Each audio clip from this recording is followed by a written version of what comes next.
Hello students, आज हम define name और चार्ट का प्रैक्टिकल करके देखने वाले हैं। आपको स्क्रीन पर एक स्प्रेडशीट दिख रही होगी। इस स्प्रेडशीट में हमने कुछ एंट्रीज की हुई हैं। दो कॉलम हैं, पहला है आइटम और दूसरा है कॉस्ट। आइटम में हमने अलग अलग चीज़ों के नाम लिख रखे हैं और उनकी कॉस्ट लिख रखी है कि वह हमें कितने रुपए में आए। अब डिफाइन नेम वाले फंक्शन के बारे में जब हमने पढ़ा था तो हमने देखा था कि हम कुछ एक ही जैसी कैटेगरी वाली चीजों को सिलेक्ट करके एक नाम दे देते हैं, है ना। और यह नाम देने के लिए हम डिफाइन नेम वाले ऑप्शन का इस्तेमाल करते हैं ताकि आगे जाकर हमें कैलकुलेशन करने में आसानी हो। जब भी हमें किसी एक पर्टिकुलर फील्ड की बारे में कॉस्ट निकालनी है तो हम इजीली निकाल सकते हैं।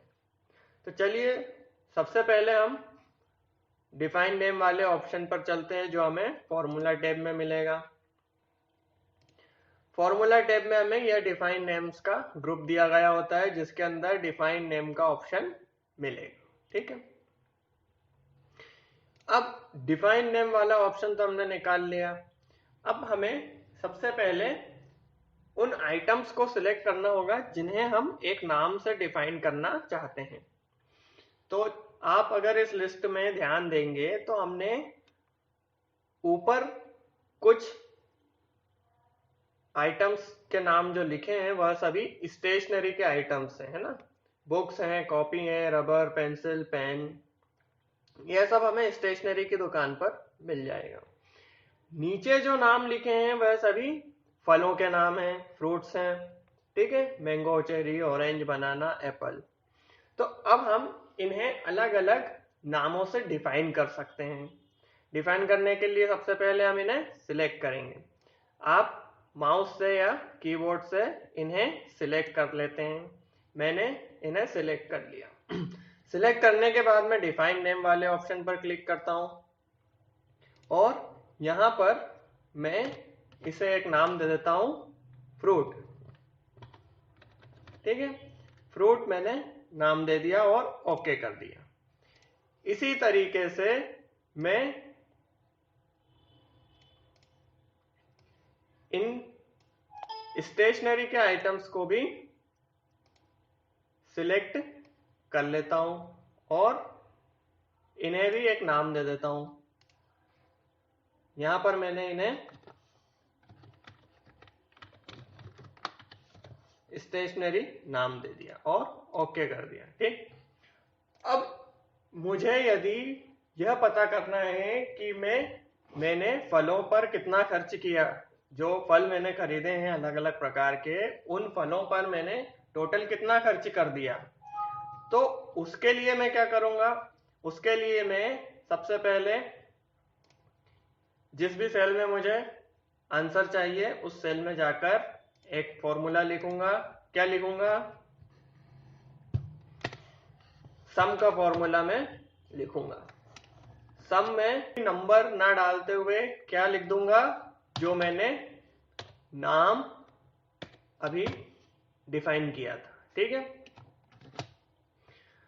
इसके बाद मैं जब इस फॉर्मूले को लिखने के बाद एंटर प्रेस करूंगा तो आप देखेंगे यहां पर मुझे वह टोटल आंसर बता रहा है कि मैंने फलों को खरीदने में कितना पैसा खर्च किया।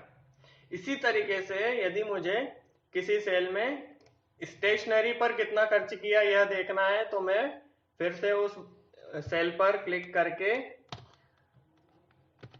फॉर्मूला लिखता हूं। क्या फॉर्मूला लिखूंगा? फिर से मैं सम का फॉर्मूला इस्तेमाल करता हूं और इस बार में स्टेशनरी उसमें लिख देता हूं जो मैंने डिफाइन किया हुआ है ना। आप देख रहे होंगे कि जैसे ही मैंने स्टेशनरी लिखा है तो यहाँ पर एक आपको स्क्रीन पर लाइन दिख रही है, जो यह बता रही है कि स्टेशनरी के अंदर कौन कौन से आइटम सिलेक्ट किए गए हैं पहले से। इसी तरीके से जब हमने फ्रूट सिलेक्ट किया था तब वह फ्रूट वाले आइटम हमें दिखा रहा था कि लिस्ट में से हमने फ्रूट वाले कौन कौन से आइटम सिलेक्ट किए हैं। अब मैं जब इंटर प्रेस करूंगा तो आप देखेंगे कि वहां पर वो मुझे 145 रुपए लिखकर दे रहा है। मतलब मैंने स्टेशनरी पर कितना खर्च किया है, 145, और फ्रूट्स पर 330। इस तरह हम डिफाइन नेम का उपयोग करके बहुत ही आसानी से अलग अलग कैटेगरीज के कॉस्ट को कैलकुलेट कर सकते हैं, दूसरी चीजों को भी कैलकुलेट कर सकते हैं। हमें अलग से जोड़ने की जरूरत नहीं पड़ती है, हम बस एक बार उन्हें डिफाइन कर दें और डिफाइन करने के बाद कभी भी उनका इस्तेमाल कर सकते हैं। अभी आपको यह लगता होगा कि इन सब फंक्शंस की, जो इतने सारे फंक्शंस हम पढ़ चुके हैं, फॉर्मूले पढ़ चुके हैं, इनकी जरूरत हमें क्यों होती है। तो ये बात जरूर ध्यान रखिएगा कि इनकी जरूरतें हमें बड़ी बड़ी स्प्रेडशीट्स में ही पड़ती हैं। छोटी स्प्रेडशीट्स में तो हम कैलकुलेट कर सकते हैं आसानी से, लेकिन मान लीजिए अभी यहाँ पर 5 एंट्रीज की जगह 50 एंट्रीज होती, तब अगर हमें सम का फॉर्मूला इस्तेमाल करना होता तो हमें कितना टाइम लगता। इसीलिए हम यह डिफाइन नेम वाले ऑप्शंस का इस्तेमाल करते हैं। चलिए, हमने डिफाइन नेम का ऑप्शन देख लिया, अब हम आगे बढ़ते हैं और चार्ट के बारे में पढ़ते हैं। ठीक है, चार्ट आप पहले भी इस्तेमाल कर चुके हैं। इंसर्ट टैब में हमें चार्ट का ऑप्शन दिया गया होता है, पूरा चार्ट का एक ग्रुप दिया गया है आपको, जिसमें अलग अलग प्रकार के चार्ट आपके पास अवेलेबल होते हैं। इसमें से जो भी हम इस्तेमाल करना चाहें वह इस्तेमाल कर सकते हैं। ठीक, अब मान लीजिए हम चलिए इसी डेटाबेस के लिए या इसी स्प्रेडशीट के लिए हम चार्ट का उपयोग करते हैं।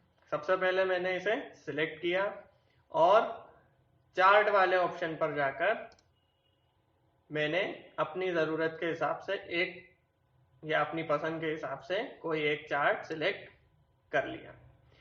अब आप देख रहे होंगे कि आपको स्क्रीन पर एक चार्ट दिखाई दे रहा है। इस चार्ट में कैसा चार्ट है यह बार चार्ट। यहां पर आपको नंबर्स दिखाई दे रहे हैं 1 से लेकर 10 तक। ठीक है, यह नंबर क्या है, यह आपके आइटम के नंबर्स हैं। और यहां आपको कॉस्ट दिखाई दे रही है, यह जो लाइंस हैं यह क्या दिखा रही हैं, कॉस्ट दिखा रही हैं। नीचे आपको एक रेंज दी गई है कॉस्ट की कि कितना खर्च हुआ है। अब आप ये सबसे ज्यादा हमने चेरी पर खर्च किया है 150 रुपए। तो यहां पर आपको 9वें नंबर पर 9th आइटम की प्राइस कितनी दिखा रहा है, वो 150 रुपए। मतलब उसने इस पूरी स्प्रेडशीट में जो हमने एंट्रीज की थी उसे किस में बदल दिया, चार्ट में बदल दिया, ग्राफिकल प्रेजेंटेशन में बदल दिया। और क्या दिखा रहा है, वो हमें दो चीजें बता रहा है कि ये चार्ट किस किस के बीच में है, आइटम और उसके कॉस्ट के बीच में। क्यों, क्योंकि हमने नाम क्या दे रखे हैं, आइटम और कॉस्ट। आपको जो वर्टिकल लाइन जो है वह आइटम के लिए है और हॉरिजॉन्टल लाइन जो है वह आपके कॉस्ट को रिप्रेजेंट कर रही है। ठीक, यह भी देख लिया। अब हम इस चार्ट को एडिट कर सकते हैं। यह देखिए, हम हमारी जरूरत के हिसाब से इसे बड़ा कर सकते हैं। मैंने स्क्रीन पर आपको बड़ा करके बताया। अब हम चाहें तो इस चार्ट में सारे एरिया जो हैं, कौन कौन से एरिया, यह जो एरिया है आपका लीजेंड एंट्री, इसे आपके चार्ट के कॉलम चार्ट का एरिया, हॉरिजॉन्टल और वर्टिकल एंट्रीज जो हैं, इन सबको एडिट कर सकते हैं। इसमें चेंजेस हम कर सकते हैं, अपने जरूरत के मुताबिक हम इन्हें बदल सकते हैं। इसी के साथ साथ हम चार्ट की स्टाइल भी बदल सकते हैं। अब मैंने इसकी स्टाइल चेंज कर दी, आपको स्क्रीन पर अब एक अलग कलर में चार्ट दिखाई दे रहा होगा। स्टाइल के अलावा हम चाहें तो इस पूरे चार्ट को ही चेंज कर सकते हैं। मान लीजिए ये हमारी जरूरत के हिसाब से फिट नहीं बैठ रहा है या हमें पसंद नहीं आ रहा है, तो हम दूसरे तरह का चार्ट लेने के सकते हैं। इसके अलावा हम चार्ट में लेआउट चेंज कर सकते हैं, हम चार्ट में टाइटल इंसर्ट कर सकते हैं। चलिए हम चार्ट में टाइटल इंसर्ट करके देखते हैं। हमने ऑप्शन सिलेक्ट किया कि हमें कहां पर चार्ट का टाइटल दिखाना है, सबसे ऊपर। यहां पर हमने चार्ट का टाइटल लिख दिया।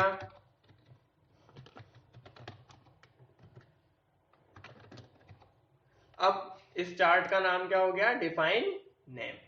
इस तरीके से हम चार्ट के टाइटल को इंसर्ट कर सकते हैं। हम एक्सिस टाइटल्स को चेंज कर सकते हैं, जो हमारी हॉरिजॉन्टल और वर्टिकल एक्सिस जो दी गई हैं इन्हें भी हम बदल सकते हैं। कुल मिलाकर हम हमारी जिसी जरूरत है, जो भी जरूरत है, उसके अनुसार इस चार्ट को एडिट कर सकते हैं। बड़ी आसानी से हम इसमें बदलाव कर सकते हैं। तो इस प्रकार हम चार्ट का उपयोग अपने किसी भी स्प्रेडशीट में कर सकते हैं। चार्ट आप पहले भी इस्तेमाल करके देख चुके हैं। अब मैं चाहूंगा कि आप लोग अलग अलग प्रकार के चार्ट का इस्तेमाल करें, उन्हें एडिट करना सीखें और जितना अधिक हो सके उतना अधिक प्रैक्टिस करते रहें। अब हम नेक्स्ट वीडियो में मिलेंगे, तब तक के लिए अपना ध्यान रखें और पढ़ाई करते रहें। Thank you.